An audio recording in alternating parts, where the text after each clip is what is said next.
Alhamdulillah, alhamdulillahil qail wa qul i'malu fasayarallahu a'malakum wa rasuluhu wal mu'minun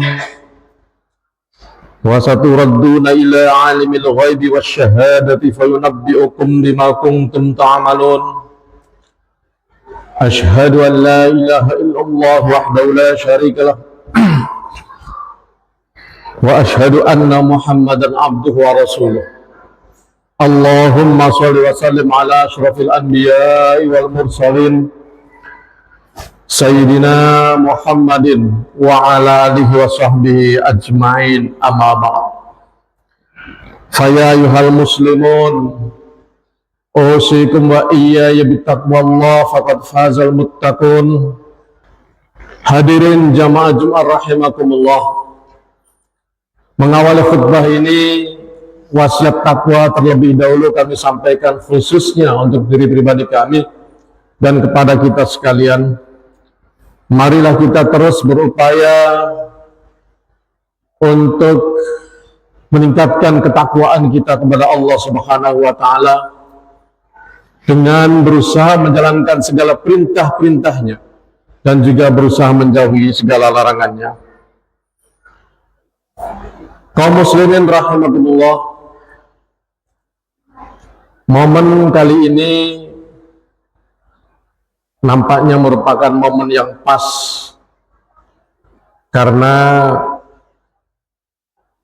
tanggal 21 Februari yang lalu itu Hari Peduli Sampah Nasional, dan seandainya ada komunitas tertentu juga biasanya melaksanakan dalam satu pekan ini melaksanakan pekan peduli sampah. Dan insya Allah kita juga menunggu kalau memang pemerintah nanti sore atau nanti malam menetapkan dalam sidang isbatnya bahwa besok mulai puasa. Kalau tidak salah, kalau Muhammadiyah sudah pasti besok ya, karena berdasarkan perhitungan kalender. Untuk itu pada kesempatan kali ini kami ingin menyampaikan satu tema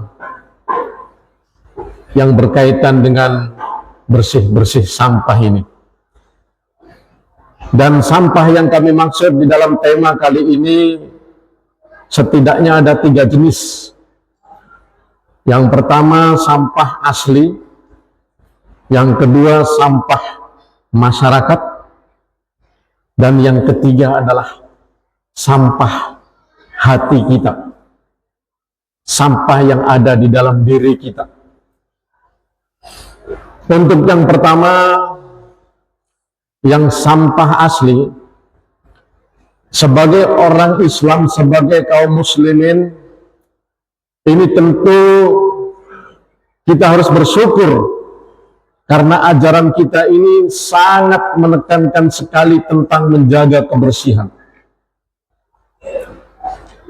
Bapak-bapak, saudara-saudara sekalian bisa pelajari. Saya pernah belajar kalau tidak salah 2 semester perbandingan ilmu perbandingan agama. Ajaran Islam itu dalam hal kebersihan benar-benar sangat luar biasa. Kita setiap hari dianjurkan oleh Rasulullah untuk menjaga kebersihan. Ini yang berkaitan dengan zahiriyah, baru jasmaniyah, lingkungan di sekitar kita. Kalau ada sampah kita pungut. Di dalam tubuh kita dianjurkan selalu menggunting kuku, disunnahkan ya. Kemudian kita juga ada sunat, itu demi kebersihan sebenarnya. Kenapa umat Islam ya dianjurkan untuk bersunat? Itu agar kalau habis buang air kecil, ceboknya itu bersih betul, tidak ada najis yang nyantol di kulitnya itu. yang kulit yang dibuang itu. Ya, kemudian juga kita mengenal berwudu, dalam sholat juga harus bersih, tempatnya harus suci. Sangat luar biasa. An-nawafatu minal iman, dalam salah satu hadis Rasulullah menyampaikan kepada kita bahwa kebersihan itu sebagian daripada iman. Orang yang beriman itu senang pada kebersihan. Bahkan dalam hadis lain diriwayatkan Imam Baihaqi, disebutkan al-islamun nadhifun fatanadhafu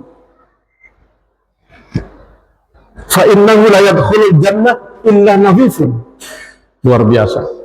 Islam itu bersih, maka kalian harusnya selalu membersihkan diri kalian, harus mencintai kebersihan, sebab tidak akan masuk surga kecuali dia yang bersih. Masya Allah. Itu baru sampah yang pertama. Sampah yang kedua, kita pernah mengenal pepatah atau peribahasa sampah masyarakat. Sampah masyarakat ini adalah julukan untuk orang-orang tertentu atau kelompok orang tertentu yang katakanlah punya kegiatan menyusahkan masyarakat, menyakiti masyarakat, menzolimi masyarakat. Ya, seperti katakanlah perampok, pencuri, pemerkosa, bahkan juga sempat dijuluki bagi yang pengangguran. Ini kadang-kadang kita juga kasihan anak-anak kita yang masih menganggur, kadang dapat julukan juga sampah masyarakat. Untuk itu saya anjurkan kepada rekan-rekan saya, adik-adik saya yang sudah memasuki usia kerja, kemudian belum bekerja, usahalah kerja apa saja yang penting halal. Sebagaimana ayat yang saya sampaikan tadi, I'malu fasayarallahu amalakum wa rasuluhu wal mu'minun. Itu kata i'malu itu merupakan fi'il amar, fi'il perintah. Bekerjalah kalian, jangan diam, jangan nganggur, usahakan apa saja. Makanya sering saya sampaikan, jika saya dipercaya berceramah di depan anak sekolah, santri atau mahasiswa, tolong belajar sambil sekolah, sambil kuliah, mulai belajar bekerja. Apa saja, berdagang kah, ngojek kah di waktu-waktu nganggur, atau berkarya, yang karyanya itu bisa dijual. Nah ini sangat penting sekali agar kita tidak menjadi sampah masyarakat. Ya naudzubillah, lebih-lebih lagi menjadi sampah kalau yang maling saja disebut sampah masyarakat, apalagi kalau yang koruptor, Pak. Ini naudzubillah. Nah, yang ketiga, hadirin kaum muslimin rahimakumullah, ini yang berkaitan dengan sampah yang ada di dalam hati kita. Insya Allah kita sudah dekat, sudah di ambang pintu bulan Ramadan. Gunakanlah kesempatan sebaik-baiknya untuk membersihkan sampah yang ada di dalam diri kita. Apa saja sampah yang ada di dalam diri kita ini, khususnya yang ada di hati kita ini. Kenapa di dalam hati? Karena kita tahu, mungkin kita sudah sering mendengar ada hadis Rasulullah yang menyatakan inna fil jasadi mudghatan idza saluhat saluhal jasadu kulluh fa idza fasadat fasadal jasadu kulluh ala wahyal qalbu. Di dalam tubuh kita ada segumpal daging, ketika segumpal daging itu baik, insya Allah diri kita akan menjadi baik, seluruh jasad kita menjadi baik. Tetapi ketika segumpal daging itu rusak, maka seluruh jasad kita, diri kita ini akan rusak. Rasul mengingatkan, ala wahyal qalbu, ingatlah bahwa segumpal daging itu adalah hati. Maka mari kita bersihkan hati kita. Banyak penyakit hati, banyak sampah yang mengotori hati kita. Mungkin kalau saya boleh menyingkat, atau mengistilahkan, kita bisa ambil dari kata sampah saja ini, S-A-M-P-A-H. Ini penyakit-penyakit dalam hati kita. Yang pertama, serakah. Serakah, Pak. Kenapa ada orang, naudzubillah, ini baru-baru juga tertangkap, ya, sampai rame, sampai ribut. Ternyata selama ini pertamax kita adalah, ada yang menyebut oplosan, tetapi saya tadi pagi mendengar berita katanya di blending. Ya, pokoknya apa namanya, yang penting menguntungkan sampai hampir 200 triliun. Kenapa mereka lakukan? Itu karena keserakahan. Belum lama kasus timah kurang lebih 300 triliun. Mungkin juga serakah kecil-kecilan bisa terjadi pada diri kita yang orang biasa, yang bukan konglomerat, bukan orang kaya. Bisa saja kecil-kecilan. Yang misalnya kita mengganggu haknya orang lain karena kita tidak puas dengan rezeki yang Allah berikan kepada kita, sehingga mengganggu. Mungkin di kantor yang harusnya punya haknya teman, harusnya dibagikan, tapi kita potongi untuk kepentingan pribadi. Dan sejenisnya, sejenisnya, itulah bentuk serakah. Kemudian angkuh.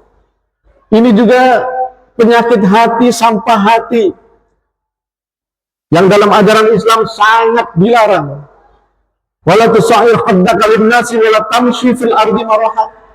Allah menyampaikan, ya, satu kisah, satu cerita tentang Luqman memberi nasihat kepada anaknya, janganlah kamu bersikap sombong di depan manusia lain.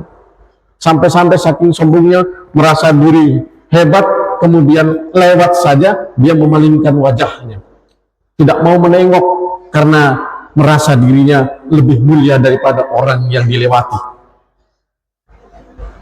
Naudzubillah. Apalagi, ya, sombong ini banyak, Pak, kepada siapa saja, termasuk kepada kita yang punya ilmu. Kalau merasa paling pintar, itu juga bentuk kesombongan. Yang diberi jabatan karena merasa berkuasa, kemudian bersikap zalim, bersikap semena-mena, itu juga bentuk kesombongan.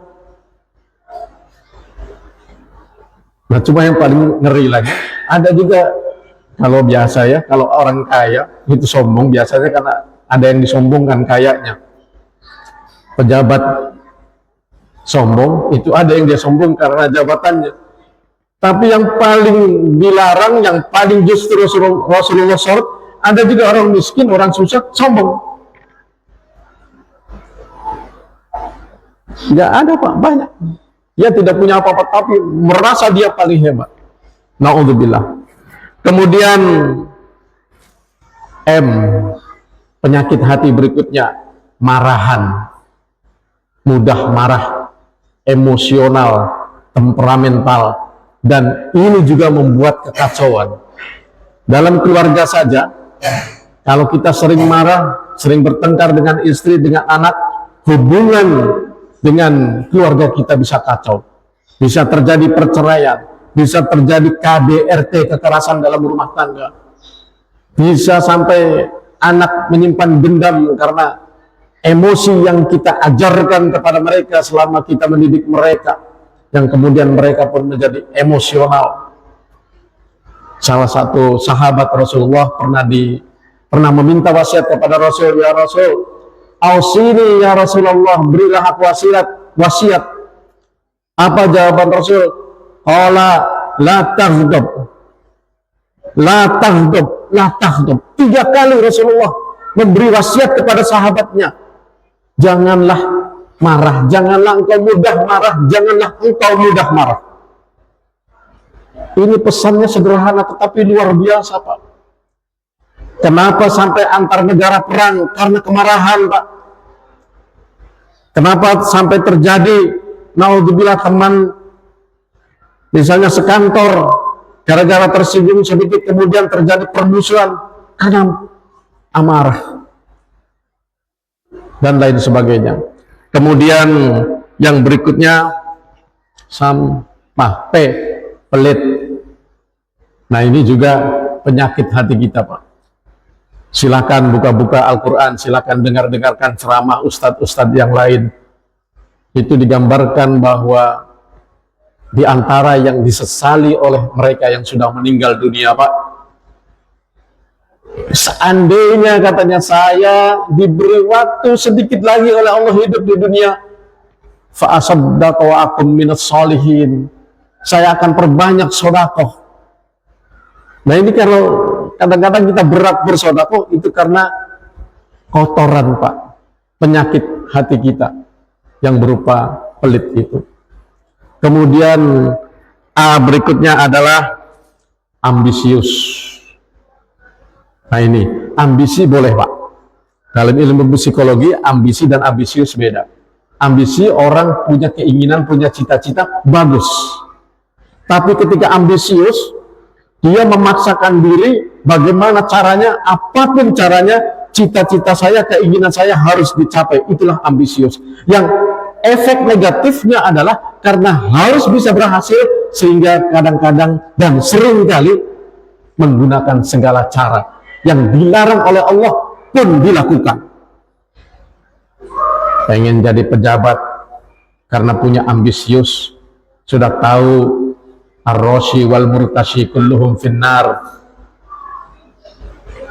yang menyuap dan yang diberi suap kedua-duanya masuk neraka.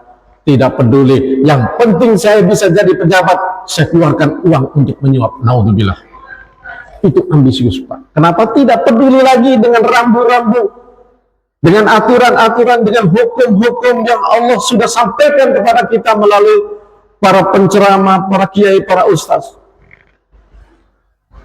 Tapi kalau ambisi saja, dia berusaha mengejar cita-cita, tetapi juga memperhatikan rambu-rambu, ya, yang digariskan di dalam ajarannya, terutama bagi kita umat Islam dalam ajaran Islam.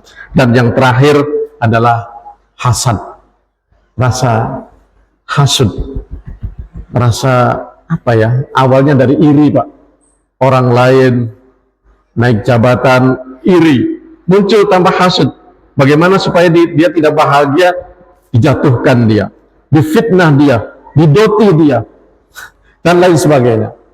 Begitu juga ketika tetangga yang tadinya sama-sama hanya punya motor, tiba-tiba beli mobil, jengkel dia.